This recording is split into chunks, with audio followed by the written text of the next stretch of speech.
नमस्कार विद्यार्थियों। 11वीं क्लास में ये आपका जो सिलेबस है इस बार चेंज हो गया, आपको पता है।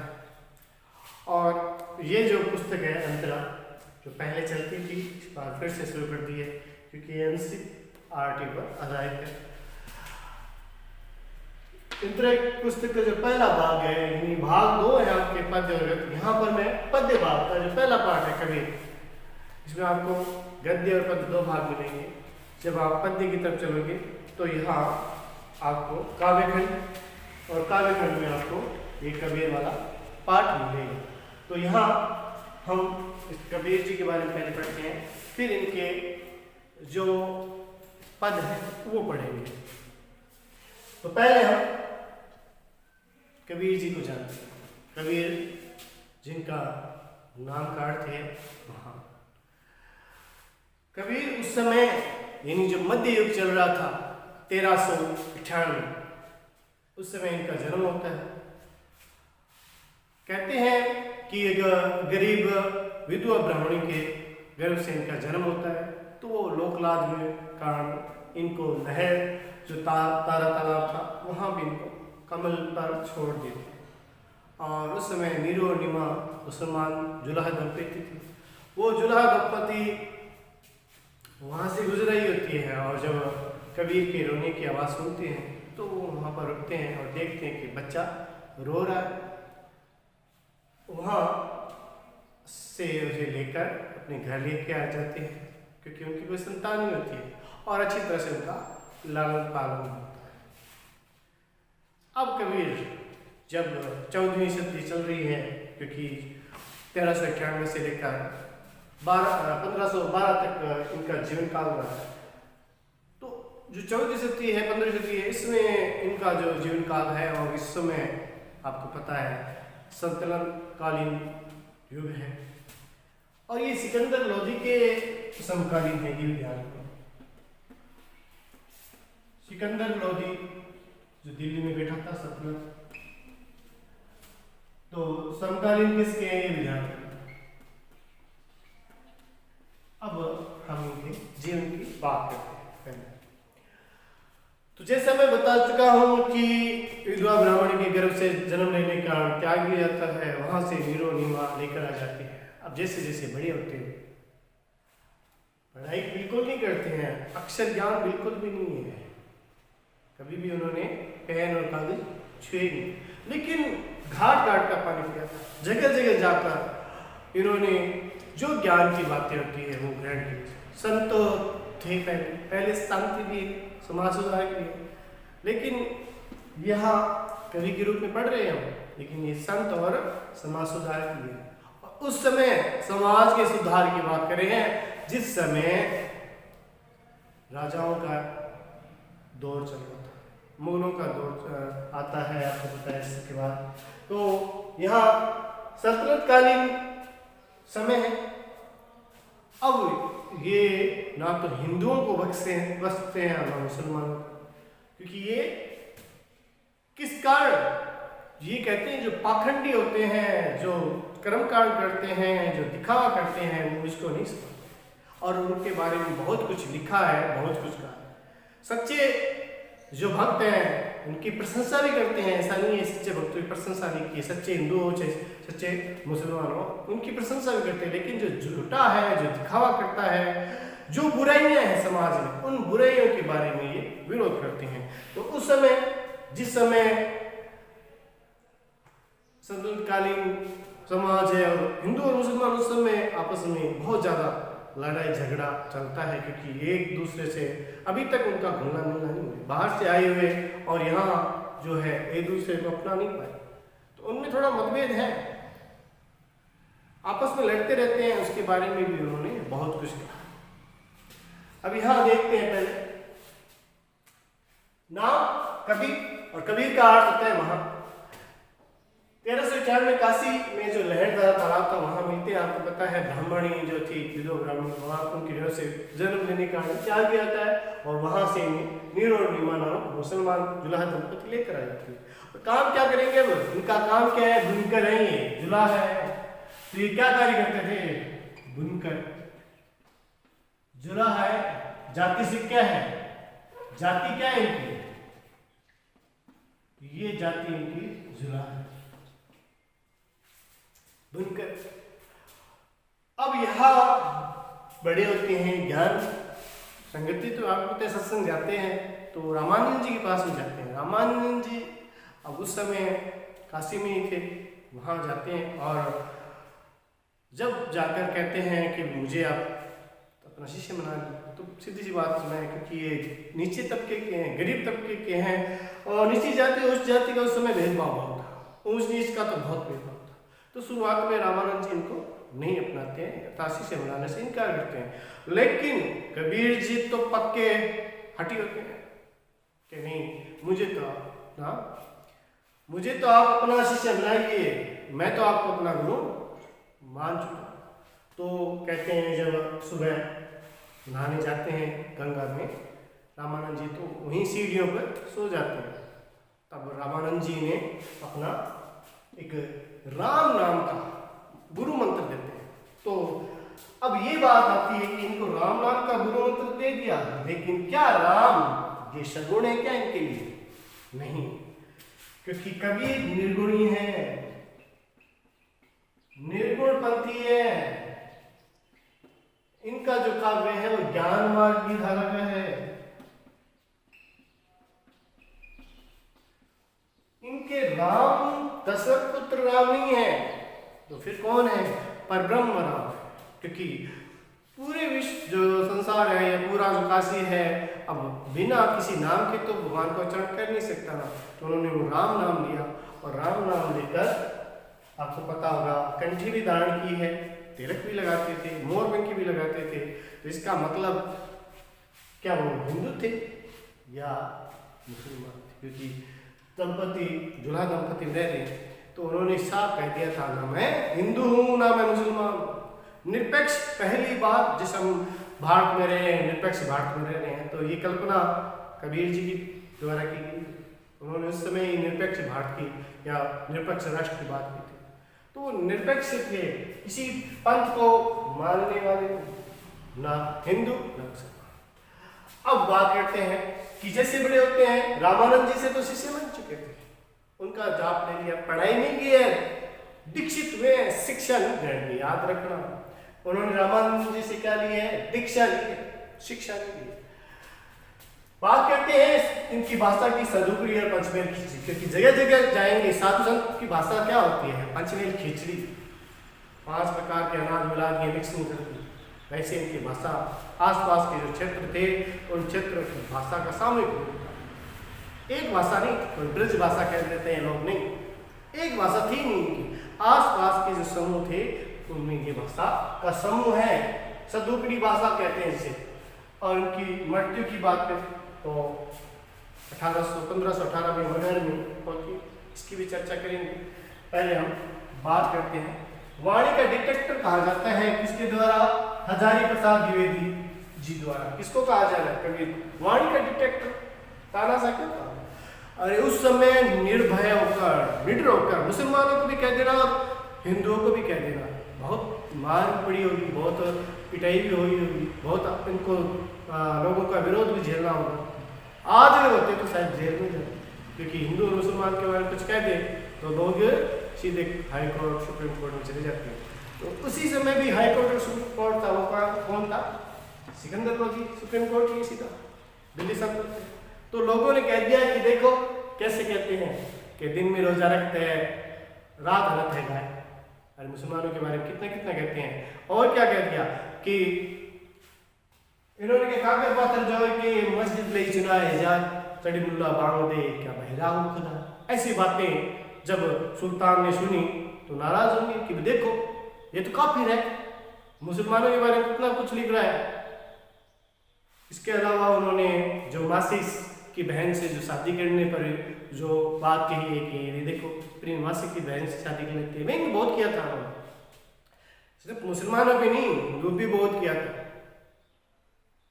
बातें पढ़ के जब में पढ़े ना 250 रुपये का पढ़े से पंडित हुए, यानी कहने का मतलब है कि सिर्फ यहाँ मुसलमान या हिंदू एक जाति विशेष पर नहीं था, उनका तो मेन उद्देश्य था, जो ये दिखावा करते हैं, जो ये भेदभाव करते हैं, जो कर्मकांड करते हैं, उनका विरोध करना था।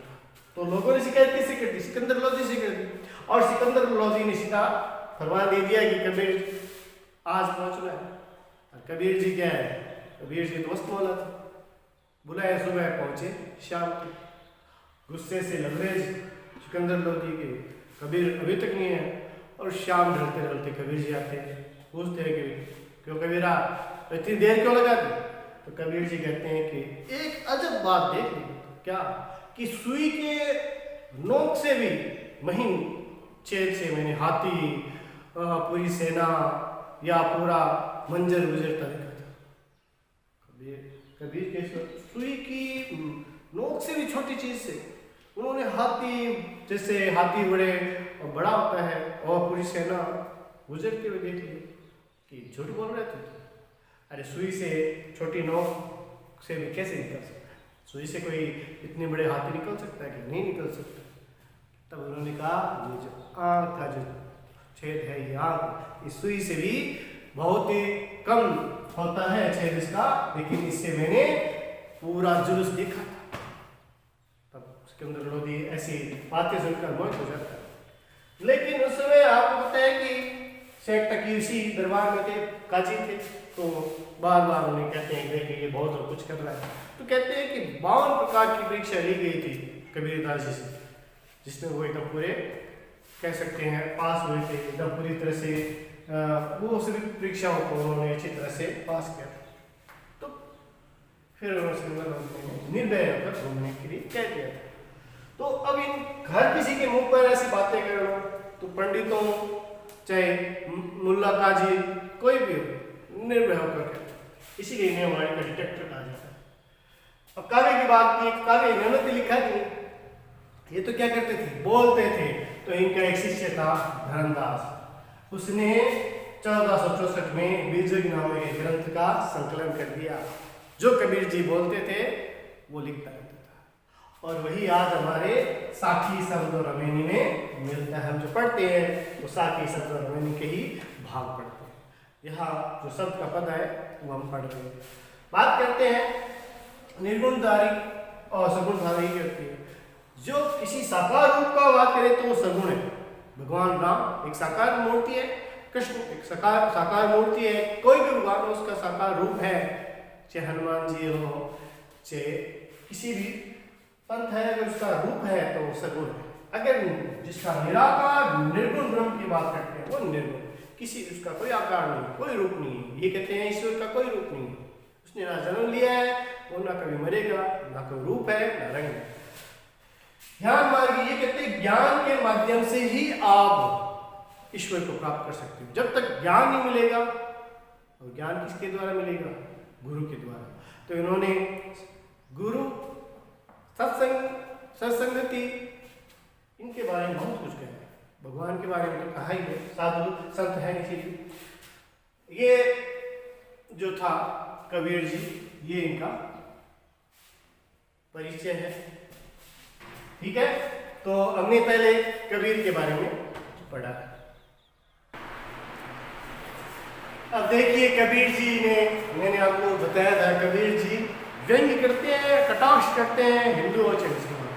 तो ये हिंदू और मुसलमान कौन से हैं? जो दिखावा करते हैं, आम आदमी नहीं है। आप इनकी बातों से चिढ़ जाओगे, ऐसा नहीं है, क्योंकि उस समय जो बहुत ही बुरा दौर चल रहा था, उस दौर की बात है जहाँ पर भेदभाव, जाति प्रथा, छुआछूत बहुत कुछ था। और उस समय आप होते तो आपको भी लगता कि शर्म आती है आपको कि ऐसा क्रम उस समय हमारे भारत में हो रहा था। देखिए, अरे इन दोनों की राह न पाई, अरे इन दोनों की राह न जाइए। तो कबीरदास जी किन दोनों की राह की बात करें कि जो हिंदू है, जो मुसलमान है, इन दोनों की राह पर आपको नहीं जाना है। क्यों नहीं जाना है? हिंदू अपनी करे बढ़ाई गागर छुए न देख। हिंदू लोग क्या करते हैं? अपनी बढ़ाई करते हैं कि हम हिंदू हैं, और क्या करते हैं? अपने घड़े को भी किसी को नहीं छूने देते हैं। कोई पानी पीने आ गया प्यासा व्यक्ति, अगर वो निम्न जात का है तो फिर उसको पानी नहीं पिलाएंगे, उसको पानी घड़ा हाथ नहीं लगाने देते। अगर लगा दिया तो उसको पीट कर पूरे क्षेत्र में घुमाया जाता था, बाहर देश निकाला दे दिया जाता था। तो उस समय ऐसी बहुत बातें हैं। वेश्या के पायन कर सोवे, यह देखो हिंदुताई। अरे इनका हिंदुत्व तो देखिए कि वेश्या के पैरों के पास सोते हैं, वेश्या गमन करते हैं। कि दिन में क्या करते हैं, ढोंग करते हैं, और रात्रि में कहां चले जाते हैं, वेश्याओं के पास। कहने मतलब है अपने चरित्र का पतन किया हुआ है आसाराम बापू की तरह। कहना मतलब है कि ये आज के युग में किस जो संत दिखाई दे रहे हैं,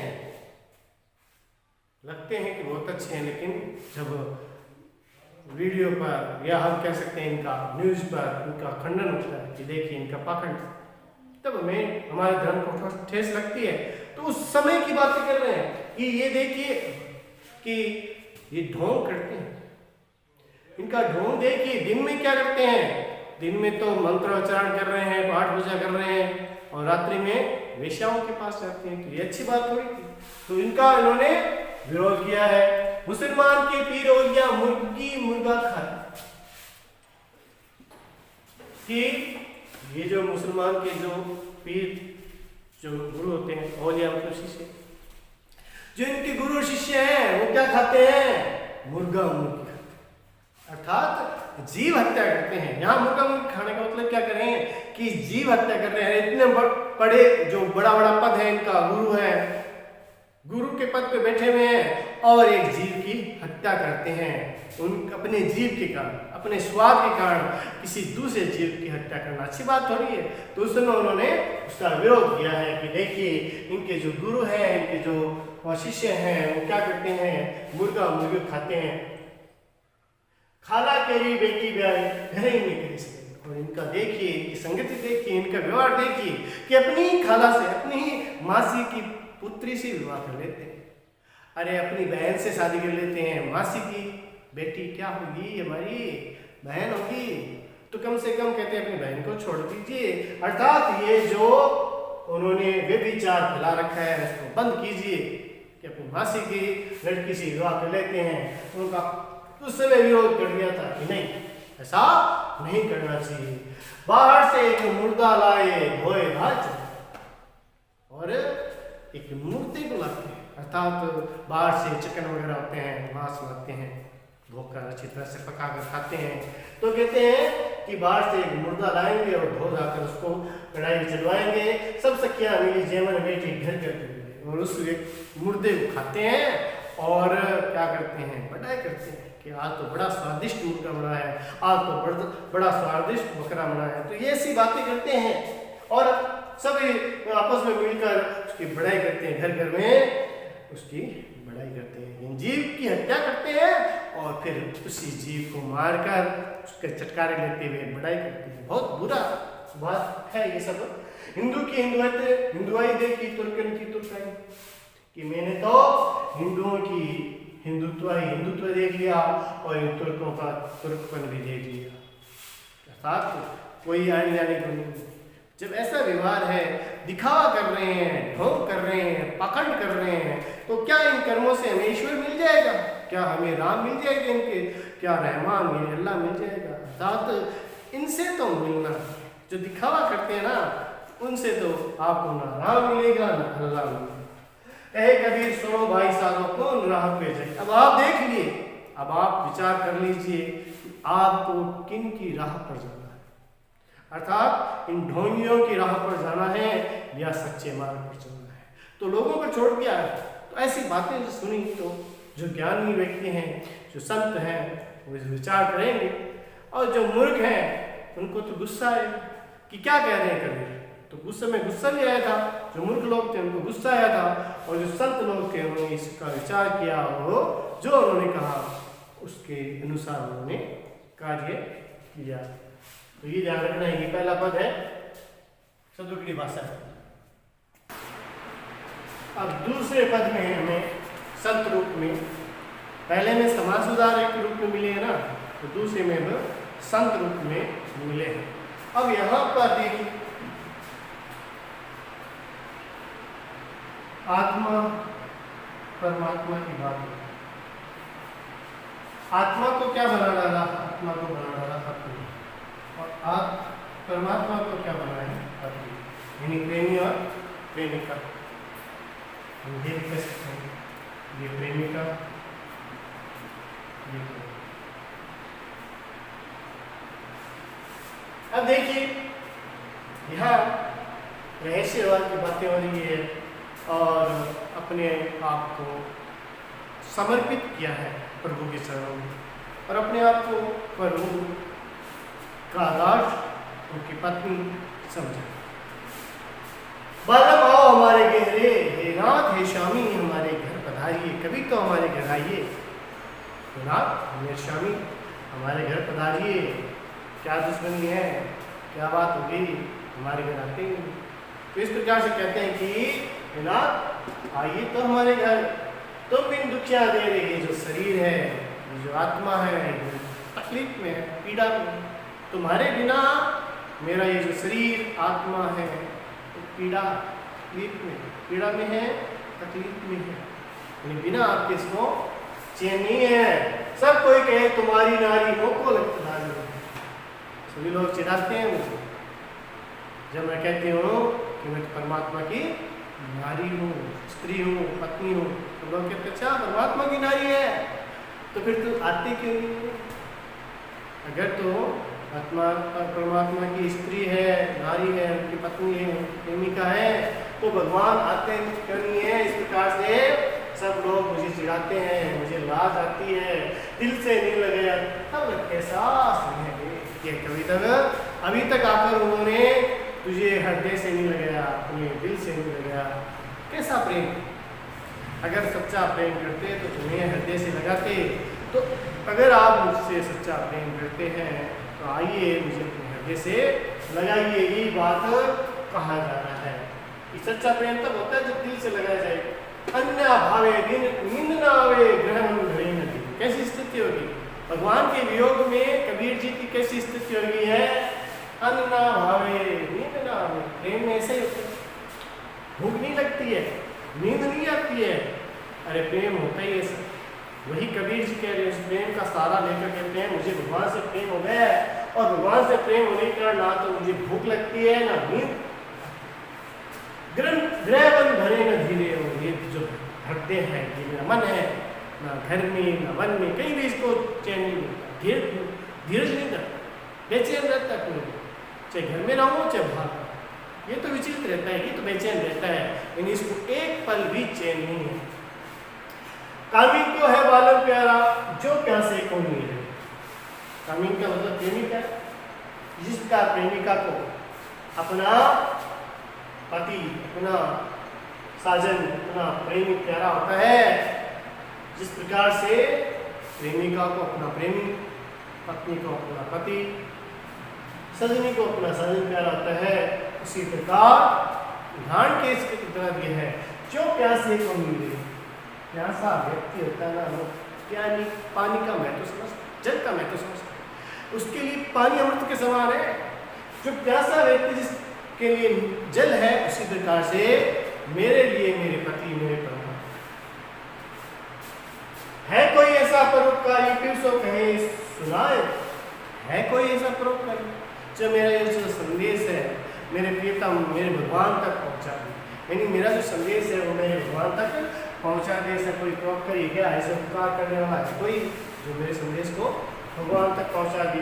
अब तो बेहाल कबीर भयो है देखे जी, कि कबीर जी कहते हैं मैं तो पूरी तरह से बेचैन बेहाल हो गया हूँ, अब तो भगवान को देखे बिना जिया नहीं जा सकता। अगर भगवान नहीं आएंगे तो हृदय से मेरे प्राण निकल जाएंगे, अर्थात मेरे शरीर से ही प्राण निकल जाएंगे। ये थे कबीर। अब हम जो पहला पाठ है कबीर वाला, उसके प्रश्नों को करेंगे। ये आपके लिए गृह कार्य, आपको गृह कार्य अपनी कॉपी में करना है। हिंदी साहित्य की अलग से कॉपी डाल लीजिए, और जो प्रश्न मैं बताता हूँ आप उनको उतारिए और पहले प्रश्नों को समझिए, उत्तरों को समझिए, फिर लिखिए। पहले में क्या है? अरे इन दो राह में पाई से कबीर का क्या आशय और वे किस राह की बात कर रहे हैं। तो आपको पहले ये पता होना चाहिए कबीर किन दो राह की बात है और उन पर जाने के लिए क्यों मना कर रहे हैं, किस राह की बातें हो रही है, किस पर चलने को कहा है, किस पर नहीं चलने। वो ये कहते हैं जो एक पाखंडी मुसलमान है और पाखंडी हिंदू है, उनकी राह पर नहीं चलते,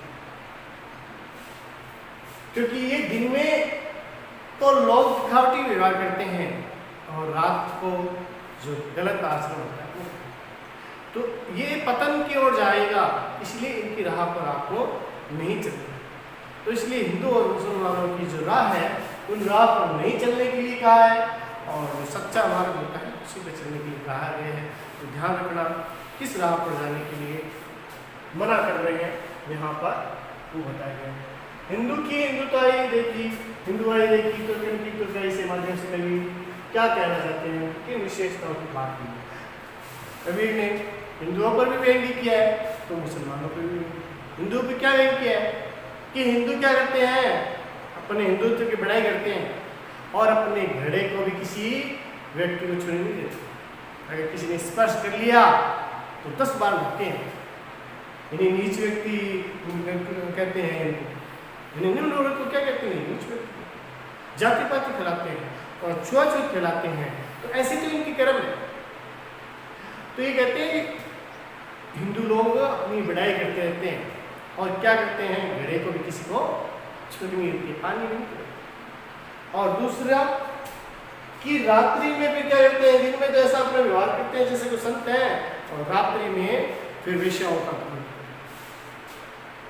मुसलमानों के बारे में क्या कहा, मुसलमानों के बारे में कहा इनके जो पीर औलिया है कैसे हैं, मुर्गा मुर्गी खाते, अपने आप को संत मानते हैं, अपने आप को फकीर मानते हैं और जीव के लालच, जीव के स्वाद के पीछे पड़े रहते हैं। और कहने का मतलब है कि ये मांसाहारी है, ये मुर्गा मुर्गी खाते हैं।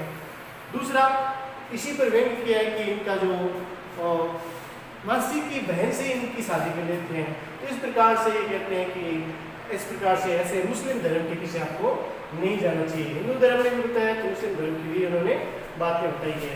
बालक आओ हमारे कह रहे कभी किसका आह्वान कर रहा है, क्यों कर रहा है, अब होता है वो परमात्मा निर्गुण ब्रह्म की बात कर रहे हैं, वो निर्गुण ब्रह्म को बुला रहे हैं अपने घर, अपने इस शरीर परमात्मा को अपने हृदय में बुलाने की कोशिश कर रहे हैं।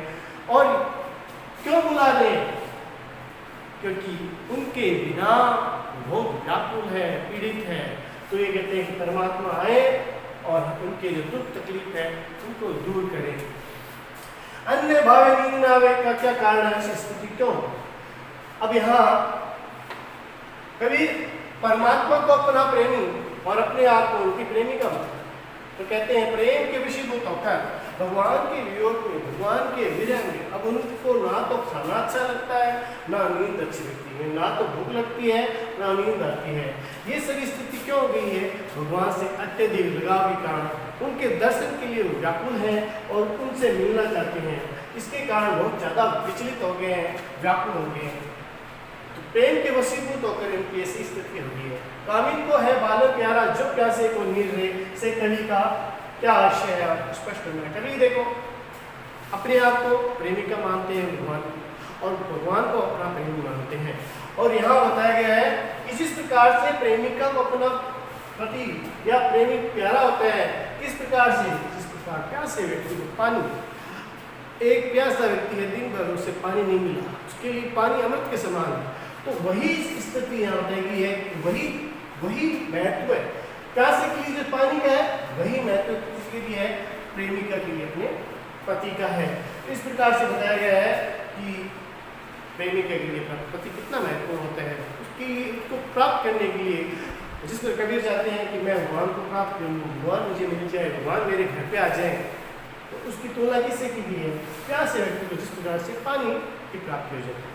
ठीक है, ये अपना होमवर्क है, आपको अपनी कॉपी में नोट करना है। ठीक है, धन्यवाद।